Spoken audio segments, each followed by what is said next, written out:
Hi, everybody. Welcome back.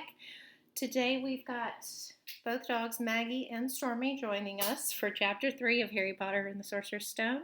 Today is also the very first day of our school's virtual Spirit Week. Today we're celebrating by having Pajama Day, so I'm rocking my Harry Potter pajamas, and I don't know if you can see it. It says, Hogwarts is my home. That's actually one of the most popular lines from the stories. You'll see it a lot in book number 2, which is The Chamber of Secrets.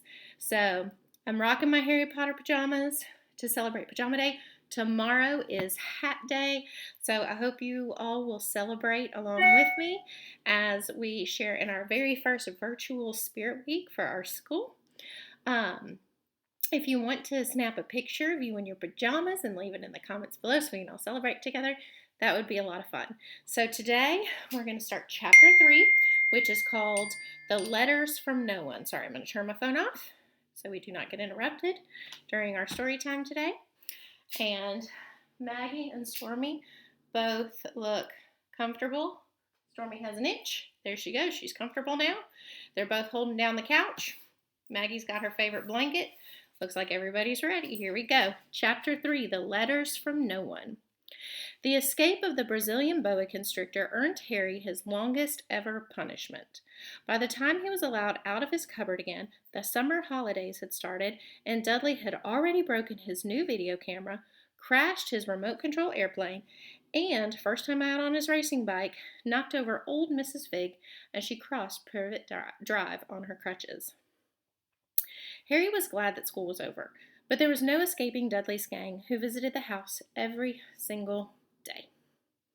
Pierce, Dennis, Malcolm, and Gordon were all big and stupid, but as Dudley was the biggest and stupidest of the lot, he was the leader. The rest of them were all quite happy to join in Dudley's favorite sport, Harry hunting. This was why Harry spent as much time as possible out of the house, wandering around and thinking about the end of the holidays, where he could see a tiny ray of hope. When September came, he would be going off to secondary school, and for the first time in his life, he wouldn't be with Dudley. Dudley had been accepted at Uncle Vernon's old private school, Smeltings. Pierce Polkus was going there too. Harry, on the other hand, was going to Stonewall High, the local public school. Dudley thought this was very funny. They stuffed people's heads down in the toilet the first day at Stonewall, he told Harry. Want to come upstairs and practice? No thanks, said Harry. The poor toilets never had anything as horrible as your head down it. It might be sick. Then he ran before Dudley could work out what he'd said. One day in July, Aunt Petunia took Dudley to London to buy his Smeltings uniform, leaving Harry at Mrs. Fig's. Mrs. Fig wasn't as bad as usual. It turned out she had broken her leg tripping over one of her cats, and she didn't seem quite as fond of them as before. She let Harry watch television and gave him a bit of chocolate cake that tasted as though she'd had it for several years. That evening, Dudley paraded around the living room for his family in his brand new uniform. Smelting's boys wore maroon tailcoats, orange knickerbockers, and flat straw hats called boaters. They also carried knobbly sticks, used for hitting each other while the teachers weren't looking. This was supposed to be good training for later in life. As he looked at Dudley in his new knickerbockers, Uncle Vernon said gruffly that it was the proudest moment of his life. Aunt Petunia burst into tears and said she couldn't believe it. Her little Iggy Duddykins had looked so handsome and grown up. Harry didn't trust himself to speak. He thought 2 of his ribs might already have cracked from trying not to laugh. There was a horrible smell in the kitchen the next morning when Harry went in for breakfast. It seemed to be coming from a large metal tub in the sink. He went to have a look. The tub was full of what looked like dirty rags swimming in gray water. What's this? He asked Aunt Petunia. Her lips tightened as they always did if he dared to ask a question. Your new school uniform, she said. Harry looked in the bowl again. Oh, he said. I didn't realize it had to be so wet. Don't be stupid, snapped Aunt Petunia. I'm dyeing some of Dudley's old clothes gray for you. It'll look just like everyone else's when I've finished. Harry seriously doubted this, but thought it best not to argue.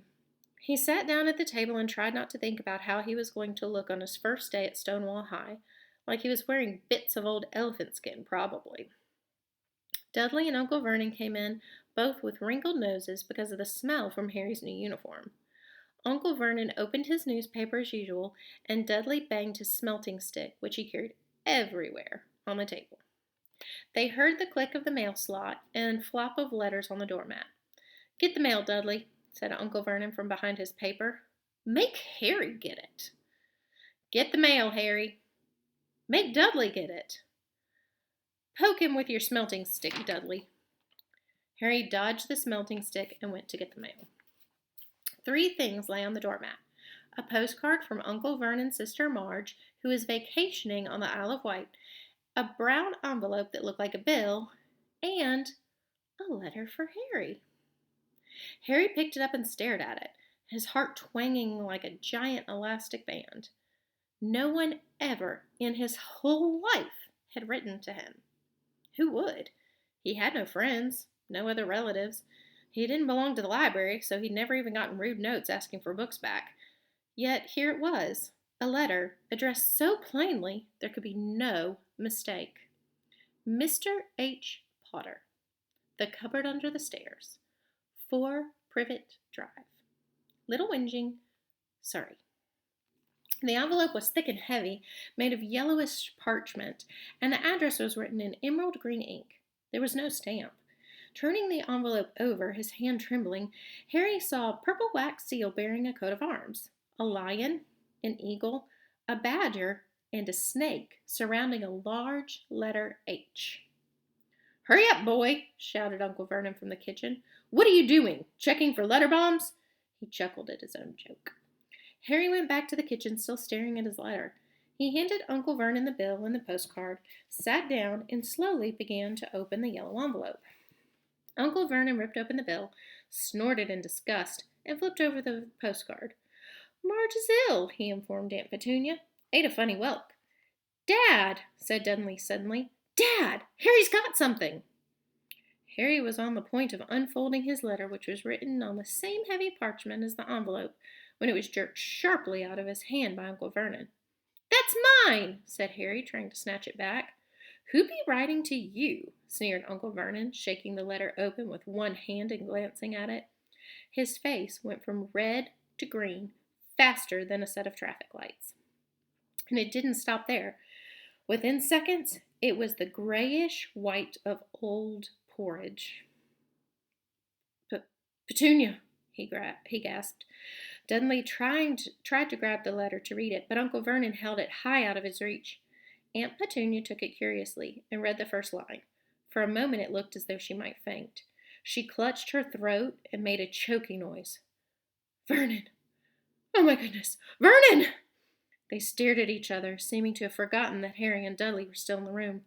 Dudley wasn't used to being ignored. He gave his father a sharp tap on the head with his smelting stick.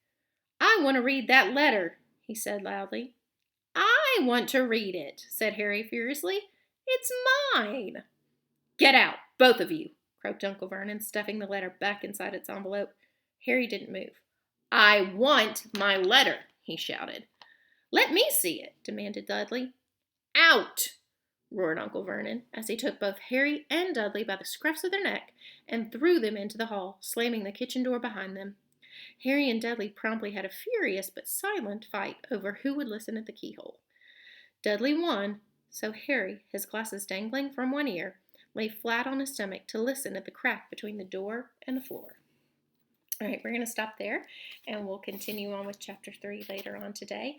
I did want to show you guys, I forgot to show you this when we started our video today, but remember in the last chapter, Harry went to the zoo and he accidentally let the snake out, right? Do you remember that? And so we made our craft with snakes, and I painted mine with green, and I used bubble wraps to make it kind of look like my snake had scales, and I was going to let it dry and show you guys when it was done. Well, it's dry now, and I cut it out, and so here's my snake, okay? A twisty, twirly snake, and I think it turned out good with the bubble wrap. It did make it look like there were snake scales and everything. I wish I had been able to find my Google eyes and everything, but that's okay. It was fun anyway. So wanted to share that with you guys. If you guys made some snakes of your own, I would love to see pictures of that. So please share it with me. And Maggie and Stormy and I will be back later on today with the rest of chapter 3. We'll see you soon. Bye.